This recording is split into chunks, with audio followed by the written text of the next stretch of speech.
adventure in Pipeman on W4CY Radio.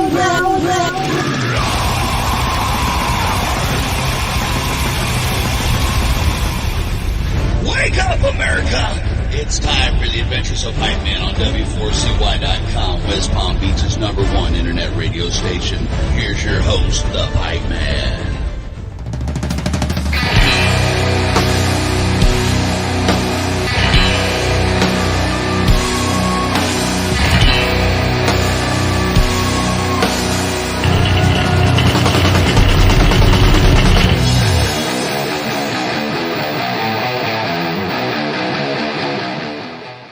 This is the Pipeman here on the Adventures of Pipeman W4CY Radio. And I'm here with our next guest who, man, they have some badass new music. And even part of the new video brought me back to my Sunset Strip 80s days. So that was really cool. Brought some good feelings there. So let's let it roll with Swaggermouth. How are you? I'm good. How you doing, man? Hello. I am doing phenomenal. Just got back from your neck of the woods like 1 o'clock in the morning last night because I was doing coverage for Punk Rock Bowling. Oh, I heard that was pretty awesome. Oh, yeah, it was definitely. I go on tour and I do a bunch of festivals all over the U.S., U.K., Europe. That's one of my favorite festivals as far as just how they do things because it's so different.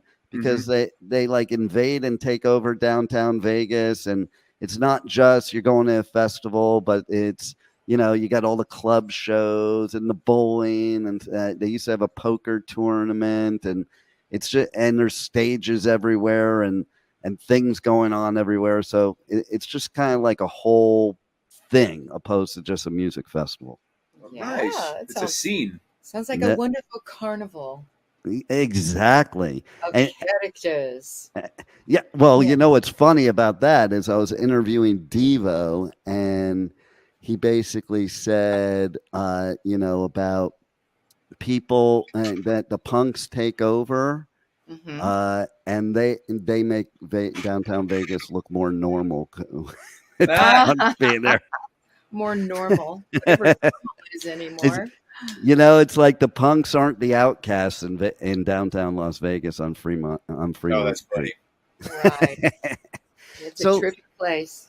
So you guys basically, this is where this new music is all kind of born from Vegas. You guys went to Vegas and you kind of settled in, and then we had this, crap called a lockdown, and that was not fun for us, the listeners, or you as the artists. But I do think what we're going to talk about today is a product of that, because I also feel that a lot of artists, they, got a chance to jump off the hamster wheel during that lockdown and go back to being creative again. Mm-hmm. I agree. We actually locked down. Swaggermouth was interesting. It's me, Jason Ebbs, my wife, Janea Ebbs, and then CRISS SLADE from AC/DC is on the drums.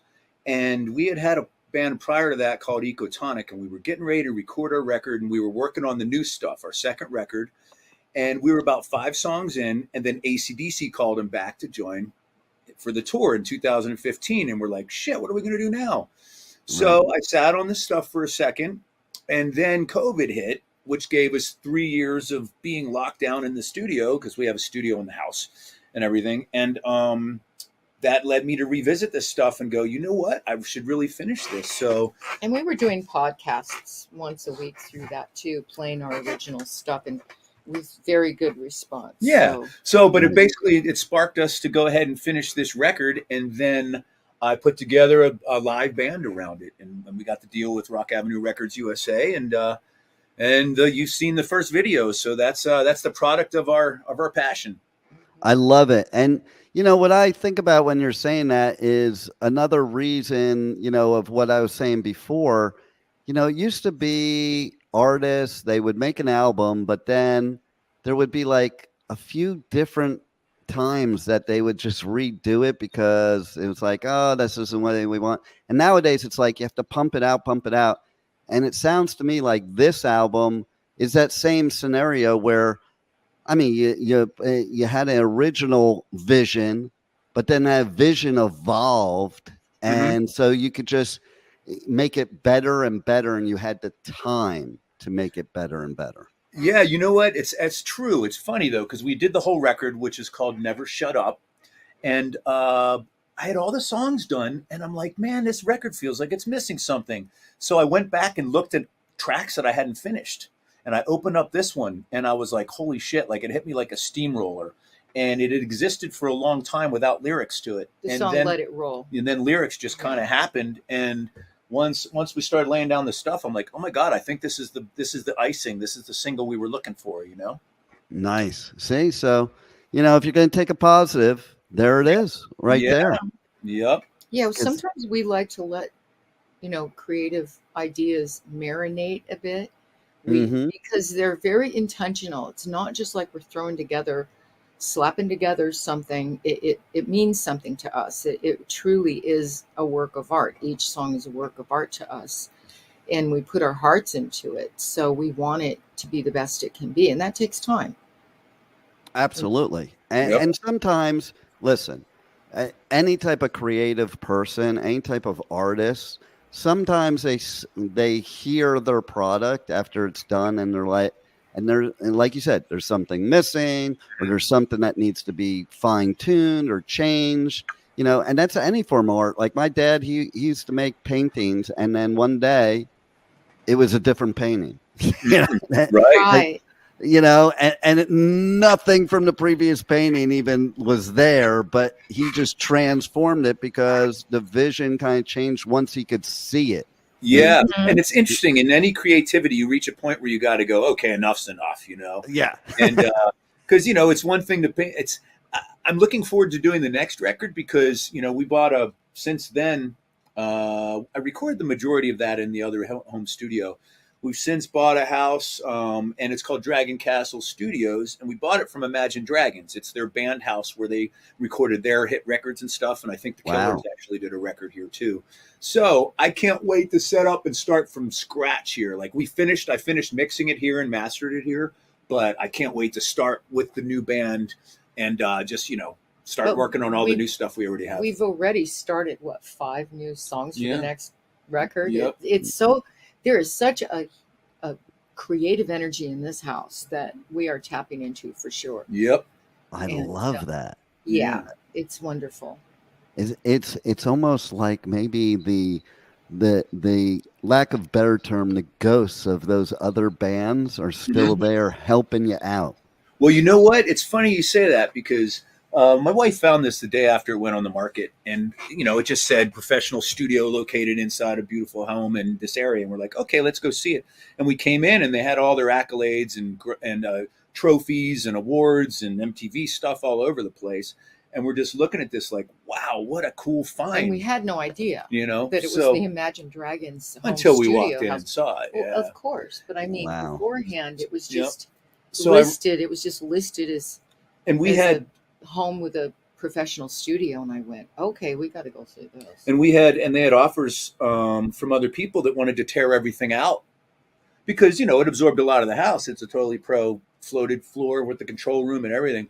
And there were people that wanted to tear everything out. So I wrote them a letter and said, hey man, I'm Jason Ebbs. I played with Peter Criss, and my wife Janea played with Joe Cocker. And I'm not telling you this for any other reason other than to say we want to make use of this hallowed ground and continue the tradition. And they love that. Yeah. So they stopped looking, and we just worked on it and made it happen. Man, that's amazing. And then I also kind of dig with the video, like you shot that at multiple different locations. Correct. That is way cool because thank you. You watch it and you're feeling these different vibes as you go through the video. Well, the cool thing is the one outside one where you get the drone shots from above where we're playing on a Wheel of Misfortune. Yeah. We caught the tail end of that, man. It's being leveled and it's being replaced by 650 homes. So we did like a commando shoot on it, and we got the last glimpse of it. And so I'm really happy we got to immortalize that because, that was a big part of Vegas for a long time. And then the other location was at Rockstars of Tomorrow, which is they just opened out here in Summerlin. And we believe in passing things on, and I think that the kids need to carry the torch for It's rock a and school. roll. It's a know, school Yeah. for so musician- that's why kids we that are featured them in there. Mhm. And then the last location we did here at Dragon Castle Studios, It's our So- property. It's the back of Yeah. our property. Yeah, the pool and area we showed the control room and stuff. and the control room. Yeah. So You know Yeah. what it reminded me of there? What's that was the part that reminded me of the old 80s Sunset Strip days. cool. It kind of made me flash back to hanging out at the Rainbow. Yeah, Oh, yeah. I can see that. That was the Rainbow? total vibe I got during that part. I'm like, oh wow, that's pretty cool. Well, that's cool, yeah, because we had let me see, we had the bass player from Lizzie Borden. He was one of the guys in there, and we had a bunch Nice. of kind of cameo celebrity people that, we figured we'd christen the house because that was our first party. Christen the house and invite select people over and shoot a video of a party scene here. So It was very organic. It wasn't, And that- necessarily yeah. planned out. We just knew how the vibe that we wanted to capture, and then everyone just had a good time. Yep, And the and- camera rolled. And that bottle of champagne that we opened was one of the two that they left us in the fridge when we moved in. So that was Wow. ceremonious, Yeah. I love Ceremonious. that. Yeah. Ceremonial? Ceremonial. Ceremoniosity? I mean, what the fuck? Oh man. But, cool. So we're Yeah, I glad think we it's went- kind of like the universe just sent all these things your way in a row, and that Yeah. leads to dropping the album in late July. Yep. Yeah, so we're looking late July, possibly August, depends. We're making our debut performances at Sturgis this year. Wow, that's cool. So we're playing the 7th and the 8th at Kickstands. And then working on some dates for Full Throttle as well. So we can hang out with our buddy Tommy London and Nice. yeah, have some fun. Love it. And so how does everybody connect with you guys on the web, socials, pre-order or pre-save the new album, check out all your music, all that good stuff? Yeah, you can go to swaggermouth.com. We're on Instagram as Swaggermouth, Facebook as Swaggermouth.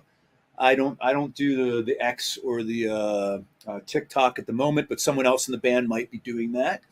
Or you can hit up Jason Ebbs, EBS, and we'll keep you posted on what's going on and everything. And we should give a shout out to our bandmates because they're wonderful guys. We're like a family now.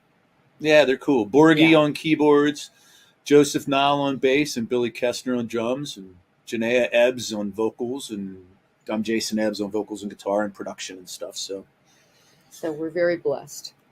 It's Well- a very cool situation. I think we're very blessed. we're very blessed. I know. I Did know. you I say can't that? speak. Blessed. I can't speak, right? Like I just started doing this stuff, I thought I was the only one with breasts here. Oh, that's fun. I know, right? Maybe it was just like too much Vegas. I haven't slept in like 4 days. You know what's Oh, so that's so funny? cute. Where do you live right now? I live in South Florida. Oh, wow. Okay, yeah, a long way from Oh. home. I like South Florida. So we when you visit Vegas, man, it's totally different than when you live here. If you live here and you act like that, you die early. So Yeah. I I could never live there.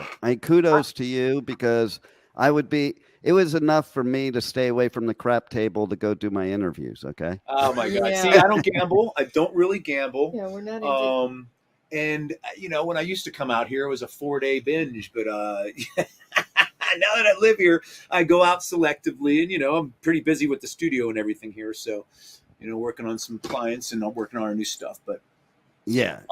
I wouldn't have survived much longer there, but you know how it is. You got the whole day festival, and then they have the club shows afterwards. So then you get back to the hotel at 3, and then if you don't do anything else, and then for me, I have to go and start editing, the interviews for my engineer to do the real edit and get everything prepared and do all that stuff. And then next thing you know, okay, it's time to go back to the festival and do some more interviews. yeah, I get it. But it's fun, and that's what your music is. Fun. Well, thank you. I watched that video, and that just makes me think in a time where not many things are fun nowadays, and all the bullshit going on around the world, I can escape in your music and have fun. Well, thank you, Oh, man. that's That's great. That's what we want. You know what? The reason we called the record "Never Shut Up" is because, man, society's pretty fucked up right now, Right. and we're all walking around on pins and needles, afraid to say things. Mhm. You know, you can't say he or her. You can't. There's so many different things that we have to modify now. So as Americans, we painted ourselves into a corner. So the way I look at it, we got to hold on to our ability of free speech. You know, be respectful, of course. You know, I'm not into, not at other people's cost, but Right. that's one thing that's under attack right now. And no matter what side you're on, it's scary. So, Oh, that's my thing. I always say it doesn't matter what side. Like I always say they're all on the same side, and it ain't mine. Okay, like like we should all be on the same side, but we're falling for the oldest trick in the book, and it's just like you can't even say hello to somebody and without them saying, "Well, what do you mean by that? That's not true." yeah, it's scary. It's scary. So hopefully we can normalize it. You know, we're not too preachy, but if you look at our subject matter on the rest of the record, we cover a lot of these different things, not necessarily even giving a direction on it, just making people think. So that's the concept of what we're about. But also have fun at the same time you're thinking. Well, we can see that from our first single. So There you go. yeah, So let's just let it roll. let it roll, baby. roll. I love it. Well, you guys rock. Thanks for giving us great music, and thanks for being on the Adventures of Pipe Man. Oh, you know what? Thanks so much for having us. We look forward to coming back and doing a video version. And maybe you can meet the band at that time too. Anytime, brother. Awesome, man. Thank you so much. It was great meeting you and talking with you. Same here, and maybe I'll see you at a show somewhere, and we can That do would be that in great. person. Sounds Yep. good. All right, you guys keep rocking and rolling. All right. Thank you. Let it roll. Woo, let it roll. Bye for now. Thank you for listening to the Adventures of Pipe Man on W4CY Radio.